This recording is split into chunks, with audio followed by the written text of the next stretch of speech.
नमस्कार, मेरा नाम है पद्मजा पटनायक।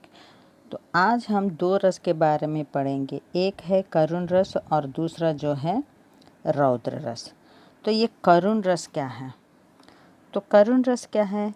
इष्ट वस्तु की हानि, जो बहुत पसंद है, कोई खिलौना टूट जाए, अनिष्ट वस्तु की प्राप्ति, इच्छा नहीं है हाथ में धरा देते हैं, प्रेम पात्र का चिर वियोग, हमेशा के लिए दूर हो जाना, धन हानि से जहाँ शोक की भावना की पुष्टि होती है, वही करुण रस का उद्भव होता है, मतलब दुख।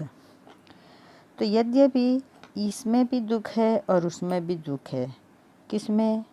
वियोग श्रृंगार में। तो वियोग श्रृंगार रस में दुख का अनुभव होता है, लेकिन वहाँ पर दूर जाने वाले से पुनः मिलन की आशा बंधी रहती है। जैसे सीता देवी, रामायण में सीता देवी अशोक वन में रहती है और राम की आने की आशा बंधे रहती है, तो इसलिए वह वियोग श्रृंगार रस है। और यहाँ जो है पुनः मिलने की आशा की समाप्ति हो जाती है, वहाँ करुण रस कहलाती है। ओके, अब इसके स्थायी भाव क्या है? करुण रस का स्थायी भाव क्या है? शोक, विषयालंबन, पराभव, बंधु विनाश, और वह व्यक्ति जो सदा के लिए बिछड़ जाए या मृत्यु हो जाए। और आश्रय आलंबन, शोकग्रस्त व्यक्ति जिसके हृदय में दुख हो, है ना। और उद्दीपन विभव, प्रेम या यश का स्मरण, वस्त्र, आभूषण, चित्र का दर्शन, मतलब मान लीजिए हम किसी चित्र में या पिक्चर में अच्छा सुंदर सा सीन देखते हैं, मतलब कोई देखते हैं, आभूषण देखते हैं, तो उसको हम तुरंत ले नहीं सकते हैं ना, वैसे ही तो उसका एक दुख रहता है, अरे कितना अच्छा लग रहा है, अरे खरीद नहीं सकते, नहीं मिलता है, ऐसा। अपनों की यादें, दुर्घटना, गरीबी, दुर्व्यवस्था, बुरी व्यवस्था आदि। अनुभव क्या है? प्रलाप, दैव निंदा, रुदन, रोना, छींकना, चिल्लाना आदि, है ना। और इसका संचारी भाव क्या है? ग्लानि, चिंता, स्मृति, विषाद और उन्माद है ना। करुण रस का स्थायी भाव क्या है? शोक है। इसको रिपीट करके थोड़ा याद कर लो। तो आज हम छोटा सा 2 क्विज़ है, हर वीडियो में देती हूँ, तो इसका आंसर प्लीज़ आप कमेंट में लिखिए, मैं देखूँगी। प्लीज़ कमेंट में लिखिए, जो भी हो, आपको अच्छा लगे या ना लगे, पसंद है ना पसंद है, जो भी कमेंट लिखकर मुझे भेजिए। तो पहला सवाल है, हास्य रस का स्थायी भाव क्या है? दूसरा सवाल है, करुण रस का स्थायी भाव क्या है?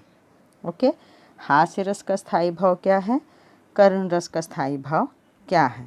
इन दोनों का उत्तर आप मुझे कमेंट में लिखकर भेजिए। ओके, अब है उदाहरण देखेंगे। ओके, करुण रस का उदाहरण देखिए, कितना सुंदर पद्य है। देखी सुदामा की दीन दशा, करुणा करी कै करुणा निधि रोए। सुदामा की दीन दशा देखकर, कौन? श्री कृष्ण के दोस्त कौन है? सुदामा, जो बहुत ही गरीब रहते हैं ना। तो सुदामा की दीन दशा को देखकर करुणा करी कै करुणा निधि रोए। करुणा के करी कौन है? करुणा निधि मतलब श्री कृष्ण रोए हैं। ओके, और क्या कर रहे हैं? पानी परात को हाथ छुओ नहीं, नैनन के जल सो पग धोए। परात यानी बर्तन होता है, तो पानी के बर्तन से लाए हुए पानी को पहले छुए नहीं। वो उनकी दीन दशा को देखकर वो इतने दुखी हो गए हैं कि उनके नैनों से जो जल बह रहा है, उसी जल से उनका पैर धो रहे हैं। कितना सुंदर पद्य है, कविता है। तो इसको किसने लिखा है? नरोत्तम दास जी ने, है ना। तो इसका स्थायी भाव क्या है? उस उदाहरण का स्थायी भाव क्या है? शोक है। और विषयालंबन, है ना, किसके लिए रो रहे थे कि श्री कृष्ण? सुदामा की दीन दशा को देखकर रो रहे थे। और आश्रय, कौन दुखी हुआ है? श्री कृष्ण जी। और कह के लिए श्री कृष्ण का रोना, उद्दीपन, उसका वो क्या अनुभव किए हैं? उद्दीपन। और संचारी भाव क्या कर रहे हैं? आंसुओं से पैर धोना किए हैं। ठीक है। रौद्र रस, ठीक है। ये रौद्र रस का अर्थ क्या होता है? क्रोध होता है, क्रोध। ओके, जहाँ शत्रु पक्ष की चुनौती मतलब ललकारना या अपमान, इंसल्ट करना, अपकार, ओके, देशद्रोह आदि से प्रतिशोध की भावना उत्पन्न होती है, वहीं रौद्र रस की पुष्टि होती है। इसका स्थायी भाव क्या है? क्रोध है। और विषयालंबन विभव क्या है? शत्रु, ओके, विपक्षी, देशद्रोह, अत्याचारी, दुराचारी आदि, है ना। उद्दीपन विभव क्या है? विपक्षी द्वारा अपमान होना या उसके कठोर वचन सुनकर हमको गुस्सा आ जाता है या वो हानि पहुंचाना, है ना। अनुभव क्या है? बाहें, वही आईब्रोस टेढ़ी होना, है ना, बाहें टेढ़ी होना, नेत्रों का लाल होना, कोई गुस्से में उनका आंखें जो है लाल हो जाता है, दांत चबाना, दांत जो है जम से दबा देता है, शस्त्र चलाना, हाथ उठाना या लकड़ी वगैरह, है ना, कंप होना, पसीना आना आदि। तो संचारी भाव क्या है? गर्व, मद, आवेग, अमर्ष, उग्रता, मोह आदि। भाई संचारी भाव कितने हैं?